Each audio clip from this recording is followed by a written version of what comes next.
Welcome back, dear friends, to another deep and thoughtful session on this channel. I'm truly honored that you've chosen to spend your time here, diving into topics that may not be flashy or trending, but that carry the weight of real transformation. Today, we are opening the door to one of the most profound and liberating ideas in human understanding, the realization that the less prejudice you carry, the closer you move to wisdom.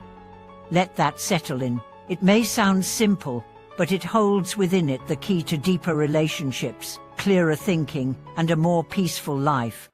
Prejudice isn't just about race or gender or class.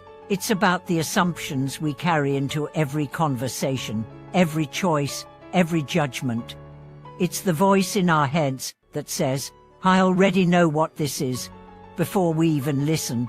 It's the filter that distorts how we see the world, not because the world is wrong, but because our lens is. And that lens, those filters of assumption, fear, and past experience, are exactly what cloud our wisdom. Let's start with a simple truth. Every one of us has blind spots, and not just a few, a lot. That's not an insult.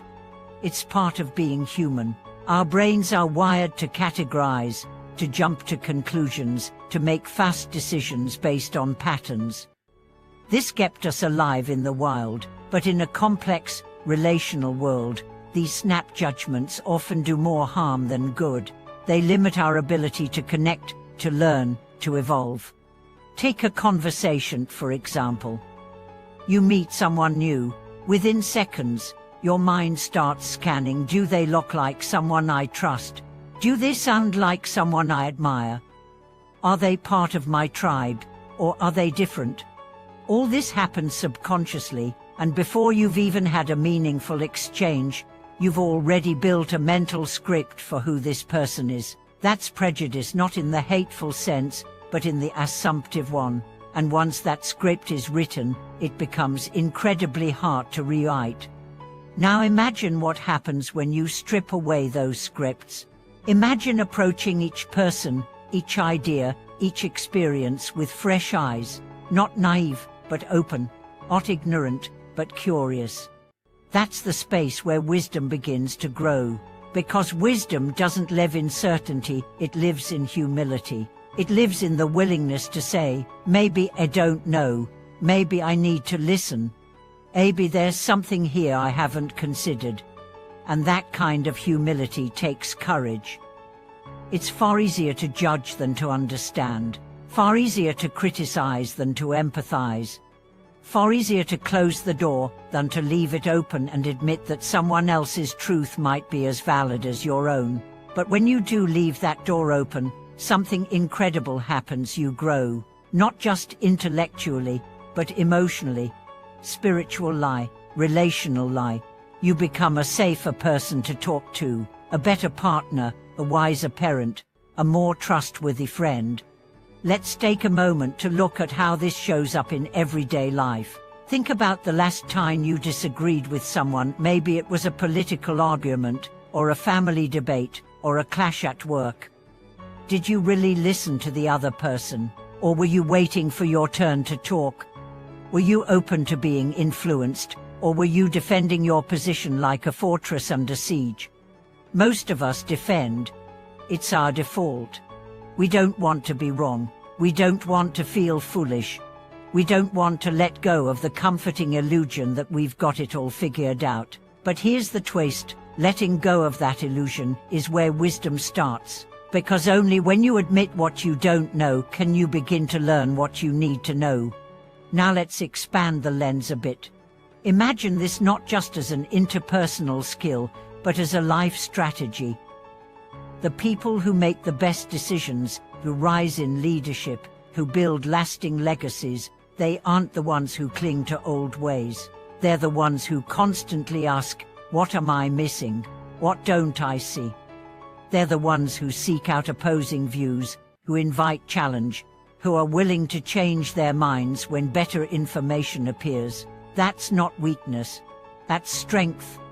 That's wisdom in motion. Let me share a story. A high-level executive I once knew built his entire career on being the smartest guy in the room.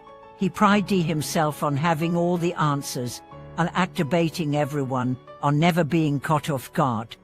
For a while, it worked. He climbed fast. But over time, his team stopped bringing him problems. They stopped being honest. They started hiding issues because they knew he wouldn't listen, he would just judge. Eventually, a major crisis hit. No one had the courage to speak up early, and it cost the company millions. The irony: the smartest guy in the room had made himself the most blind because his intelligence wasn't paired with humility. Now contrast that with another leader I know, soft-spoken, always listening, always asking questions. He rarely jumps to conclusions. He welcomes feedback, even when it stings. He admits when he's wrong, and his organization thrives. People trust him. They bring him truth. They feel seen, valued, heard. That's the power of being prejudice-free, not because you have no opinions, but because you hold them loosely, and you're willing to change them in the light of truth. There's an old teaching that says, the beginner's mind has many possibilities, but the expert's mind has few.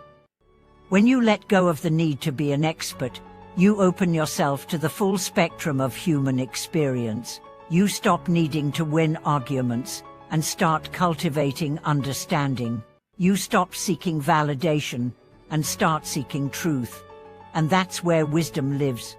Even in our closest relationships, this principle holds. How many times do we lock our loved ones in old versions of themselves? We say things like, "He's always been like that," or "She'll never change."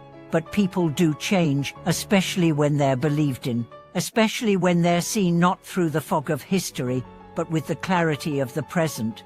What would your relationships look like if you stopped assuming and started asking?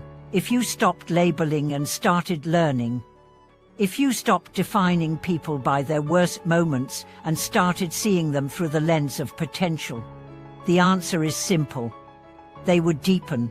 They would heal. They would thrive. So how do we begin this journey? It starts with awareness. Catch yourself in a moment of assumption. Pause. Ask, what else could be true? Then listen. Really listen, without preparing your rebuttal, without formulating your response. Just listen. And when you do respond, respond with curiosity. What conclusion? Second, seek out diversity, not just in ethnicity, but in ideas. Read books that challenge you. Have conversations with people who see the world differently. Let discomfort be your teacher. Let unfamiliarity be your invitation to growth. Third, practice reflection. At the end of each day, ask yourself, where did I assume? Where did I miss an opportunity to understand? Where did I hold on to judgment instead of reaching for empathy? Over time, this practice rewires your mind. It softens your heart. It builds the kind of character that makes others feel safe, and that allows you to live with deep integrity. And finally, be gentle with others, and with yourself. Shedding prejudice doesn't mean becoming perfect. It means becoming more human, more aware, more compassionate, more willing to see the world not as we wish it were, but as it truly is, and then choosing to engage with it, not from fear, but from love. Thank you for watching this video. If something in today's message touched you, I'd love to hear your reflections. What blind spots are you uncovering? What assumptions are you letting go of? Like, comment, subscribe, and join us as we continue exploring the path to deeper wisdom and richer human connection.